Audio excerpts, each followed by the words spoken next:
ഇവിടെ വഹാബിനെ പേടിക്കണോരിക്കരുത്, ഇവിടെ ഇരിക്കണോർക്ക് വഹാബിനെ പേടി, ഇവിടെ വഹാബിനെ പേടിക്കണോരിക്കരുത്, ഇവിടെ ഇരിക്കണോർക്ക് വഹാബിനെ പേടി.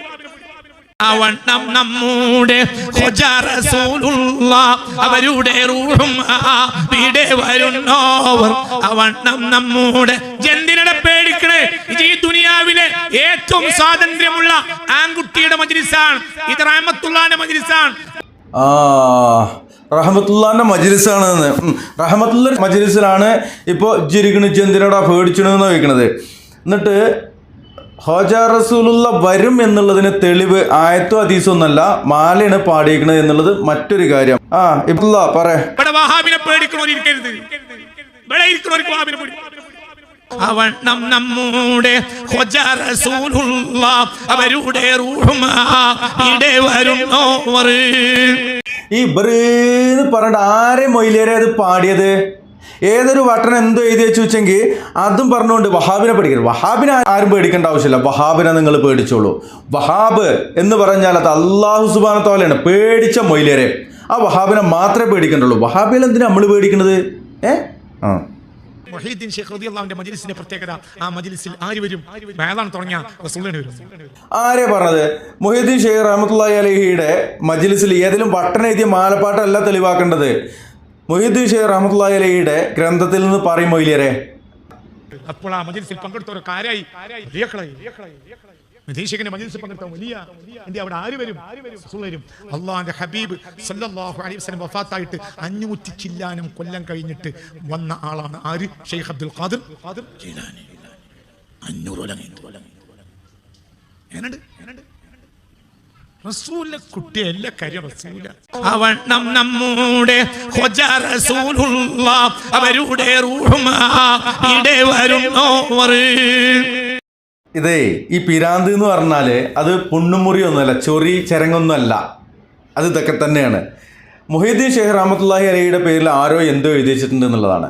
ആ എഴുതി വെച്ചിട്ടുള്ളത് ഇങ്ങനെ ഇരുന്നിട്ട് കുലുങ്ങി പാടിയിട്ട് പറയാണ് റസൂലുള്ള വരുന്നത്. ഇതാണ് ബറേൽവി സിദ്ധാന്തം, ബറേൽവികളുടെ വിശ്വാസം. ഇതാണ് പ്രിയമുള്ളവരെ. അള്ളാഹിൻ്റെ റസൂല് ഇങ്ങനെ മജ്‌ലിസുകളിലേക്ക് വരുമെങ്കിൽ പൊട്ടപ്പോയത്തക്കാരാ മൊയിലേരെ മനസ്സിലാക്കിക്കോ. ഇവിടെ ഇരുന്നു കൊണ്ട് ഒരാള് ഒരു സലാത്ത് ചൊല്ലിക്കഴിഞ്ഞാൽ അത് അവിടെ എത്തിക്കാൻ അല്ല എന്തിനാണ് മലക്കുകളെ നിയോഗിച്ചത്? അത് മൊയ്തീൻ ഷെയ്ഖിന്റെ മജ്‌ലിസിൽ ചെല്ലണമെന്നല്ല, അത് വേറെ. മൊയ്തീൻ ഷെയ്ഖിന്റെ മജ്‌ലിസിലാണ് ചെല്ലണമെങ്കിൽ റസൂലുള്ളാഹി ഇറങ്ങിയിട്ട് ഇങ്ങോട്ട് വരുന്നത്. എന്ത് വിവരക്കേടാണ് മൊയിലേരെ നിങ്ങൾ? ഏതെങ്കിലും മാല കിതാബില്, ബാലരമയില്, ഡിങ്കം കഥയില്, മായാവി കഥയിൽ എന്തെങ്കിലും വിവരക്കേട് എഴുതി വെച്ചിട്ടുണ്ട് എന്ന് പറഞ്ഞുകൊണ്ട് ഈ ഉമ്മത്തിനോട് നിങ്ങൾ പറഞ്ഞുകൊണ്ടിരിക്കുന്ന പിഴച്ച വാദം എന്തൊക്കെയാണ്? അല്ല പൊറുക്കാത്ത കാര്യമല്ലേ ഇവർ ഈ പറഞ്ഞുകൊണ്ടിരിക്കുന്നത് അല്ലേ? പ്രിയമുള്ളവരെ, അള്ളാഹുവിൻ്റെ ഹബീബ് സല്ലല്ലാഹു അലൈഹി വസല്ലമയെ കുറിച്ച് ഇത്രയും മോശമായിക്കൊണ്ടുള്ള കാര്യങ്ങൾ പറഞ്ഞുകൊണ്ട് ഇവർ കൊണ്ടെത്തിക്കുന്നത് നരകാഗ്നിയിലേക്കാണ് എന്ന് മനസ്സിലാക്കുക.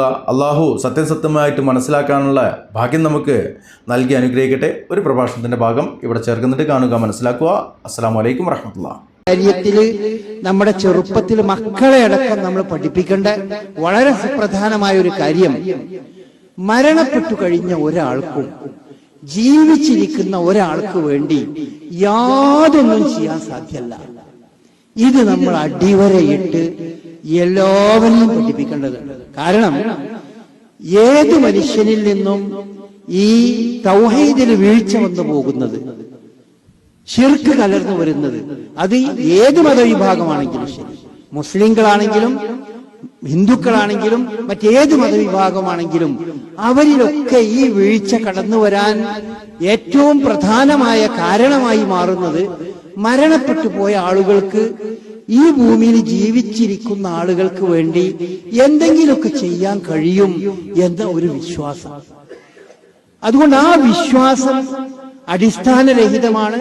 വിശുദ്ധ ഖുർആനോ റസൂലുള്ളാഹി സ്വല്ലല്ലാഹു അലൈഹി വസല്ലമയോ ഇസ്ലാമിന്റെ അധ്യാപനങ്ങളോ എവിടെയും അങ്ങനെയൊന്ന് പഠിപ്പിക്കുന്നില്ല. അത് നമ്മൾ അടിവരയിട്ട് ചെറുപ്പം മുതൽ നമ്മളെ കുട്ടികളെ പഠിപ്പിച്ചു കൊടുക്കേണ്ട ഒരു കാര്യമാണ്. മക്കളെ, മരിച്ചു കഴിഞ്ഞ ഒരാൾക്ക്, ഈ ഭൂമിയിലുള്ള ഒരാൾക്ക് വേണ്ടി യാതൊന്നും ചെയ്യാൻ കഴിയില്ല. അത് വളരെ ഉറപ്പാണ്. വളരെ കൃത്യമായി വിശുദ്ധ ഖുർആനും സഹീഹായ ഹദീസുകളും നമ്മെ പഠിപ്പിക്കുന്ന കാര്യമാണ്. മരിച്ച ആളുകൾക്ക് പല കാര്യങ്ങളും സംഭവിക്കുന്നുണ്ട്, നമുക്കറിയാം. ഖബറിൽ അതുപോലെ തന്നെ ബർസഖിയായ ജീവിതത്തിലൊക്കെ അവർക്ക് പല കാര്യങ്ങളും ചോദ്യം ചെയ്യലുണ്ട്, രക്ഷയുണ്ട്, ശിക്ഷയുണ്ട്, സ്വർഗത്തിലെ വാതിലുകൾ തുറക്കപ്പെടുകയും അതിന്റെ സുഗന്ധം അനുഭവിക്കുകയും ചെയ്യുന്ന അവസ്ഥയുണ്ട്, നരകത്തിന്റെ ആ ചൂടേൽക്കുന്ന അവസ്ഥയൊക്കെ മരണപ്പെട്ടതിന് ശേഷം മരിച്ച ആളുകൾക്ക് അങ്ങനെ പല അനുഭവങ്ങളും അവർക്കുണ്ട്. അതൊക്കെ അള്ളാഹുവിന്റെ റസൂല് വഹീൽ മുഖേന നമുക്ക് പറഞ്ഞു തന്നത് കൊണ്ട് നമ്മൾ അറിയുന്നു എന്ന് മാത്രം. പക്ഷേ അവിടെ നിന്ന് ഇങ്ങോട്ട് യാതൊരു ആക്സസും ഇല്ല. മരിച്ച ഒരാൾക്ക് ഭൂമിയിൽ ഇങ്ങോട്ട് ജീവിക്കുന്ന ആളുമായി യാതൊരു ആക്സസും ഇല്ല. ഈ ആക്സസ് ഉണ്ട് എന്നുള്ള തെറ്റുധാരണയാണ് എല്ലാ ബഹുദൈവത്വത്തിന്റെയും ആണിക്കല്ല് നമ്മൾ മനസ്സിലാക്കുക. ഇപ്പോ നമ്മളുടെ മുസ്ലിം സമുദായത്തിൽ നമ്മൾ കാണുന്ന ഷിർക്കിന്റെ വലിയ ഷിർക്കിന്റെ ഭാഗം നമുക്കറിയാലോ. ഈ മടവൂർ ഷെയ്ഖിനെ പറ്റിയൊക്കെ ആളുകൾ പറയുന്നത് എന്നോ മരിച്ചുപോയൊരു മനുഷ്യനാണ്. അയാൾക്ക് ഇവിടെ ഇപ്പോഴും നമ്മളെ ജീവിച്ചിരിക്കുന്ന ആളുകൾക്ക് എന്തൊക്കെയോ ചെയ്തു കൊടുക്കാൻ കഴിയും എന്നുള്ള വിശ്വാസം ബദരീങ്ങൾക്കും അല്ലാത്ത ആളുകൾക്കും, അതുപോലെ ശ്രീകൃഷ്ണനും യേശുക്രിസ്തുവിനും ഇങ്ങനെ വിഗ്രഹങ്ങൾ പ്രതിനിധാനം ചെയ്യുന്ന ഏത് വിഗ്രഹങ്ങളാണെങ്കിലും അതൊക്കെ പ്രതിനിധാനം ചെയ്യുന്ന ആ മഹത്തുക്കൾക്ക് അല്ലെങ്കിൽ ആ വ്യക്തികൾക്ക് ഇവിടെ ജീവിച്ചിരിക്കുന്ന ആളുകളുടെ പ്രശ്നങ്ങളിൽ ഇടപെടാനും അതിലെന്തെങ്കിലുമൊക്കെ ചെയ്യാൻ കഴിയുമെന്നുള്ള മൂഢമായ ധാരണ, ഒരടിസ്ഥാനവുമില്ലാത്ത ധാരണ, യാതൊരു പ്രമാണത്തിന്റെ വിശ്വാസികളെ സംബന്ധിച്ചിടത്തോളം വിശുദ്ധ ഖുർആനിന്റെയോ സഹീഹായ ഹദീസിന്റെയോ തരിമ്പ് പോലും പിന്തുണയില്ലാത്ത ഒരു കാര്യമാണ്. മരിച്ചു കഴിഞ്ഞ മനുഷ്യന് ഈ ഭൂമിയിൽ ജീവിക്കുന്ന ആളുകളുമായി ഏതെങ്കിലും രീതിയിൽ എന്തെങ്കിലും കമ്മ്യൂണിക്കേഷൻ, എന്തെങ്കിലും ഒരു ബന്ധം ഒരു പ്രമാണം. കാരണം അതിനെപ്പറ്റി ഇസ്ലാം തന്നെ നമുക്ക് പഠിപ്പിക്കുന്നത് ബർസഖ് എന്നാണ്, കർട്ടൻ. ആ കർട്ടൻ അപ്പുറമുള്ള ഒരു ലോകമാണ്. ആ ലോകത്തിന് ഒരിക്കലും ഇങ്ങോട്ടൊന്നും അറിയില്ല. അതുകൊണ്ടാണ് വിശുദ്ധ ഖുർആൻ പറഞ്ഞത് മരിച്ച ആളുകളെ നിങ്ങൾ വിളിച്ചാൽ കേൾക്കൂല, ഇനി അഥവാ കേട്ടു എന്ന് തന്നെ വിചാരിക്കാം. അങ്ങനെ ചില സംഭവങ്ങൾ കേട്ടിട്ടില്ലേ എന്നൊക്കെ തോന്നുന്ന ചില കാര്യങ്ങളൊക്കെ നമുക്ക് കാണാം.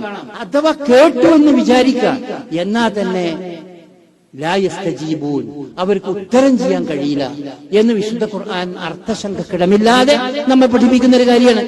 ഉത്തരം ചെയ്യാൻ കഴിയില്ലെങ്കിൽ പിന്നെ എന്താ കേൾക്കുന്നത് കൊണ്ട് എന്താ ഗുണമുള്ളത്? യാതൊരു ഗുണവുമില്ല, ഒരു ഗുണമില്ല. അവരെങ്ങനെ കേൾക്കുന്നുണ്ട് എന്ന് തന്നെ വിചാരിക്കുക, സങ്കല്പിക്കുക. പക്ഷെ അവർക്ക് ഇങ്ങോട്ടൊന്നും ഉത്തരം ചെയ്യാൻ കഴിയില്ലെങ്കിൽ പിന്നെ ആ കേൾവി കൊണ്ട് ഒരു ഗുണമില്ലല്ലോ. അപ്പോ അടിസ്ഥാനപരമായി നമ്മൾ എല്ലാ ചെറുതും വലുതുമായ എല്ലാവരെയും, ആണിനെയും പെണ്ണിനെയും മക്കളെയും വീട്ടിലൊക്കെ പഠിപ്പിക്കേണ്ട, ചെറുപ്പം മുതൽ പഠിപ്പിക്കേണ്ട ഒരു സംഗതിയാണ് മക്കളെ മരിച്ചു കഴിഞ്ഞാൽ ഏതൊരാൾക്കും ഇങ്ങോട്ടൊരു ആക്സസ് ഇല്ല.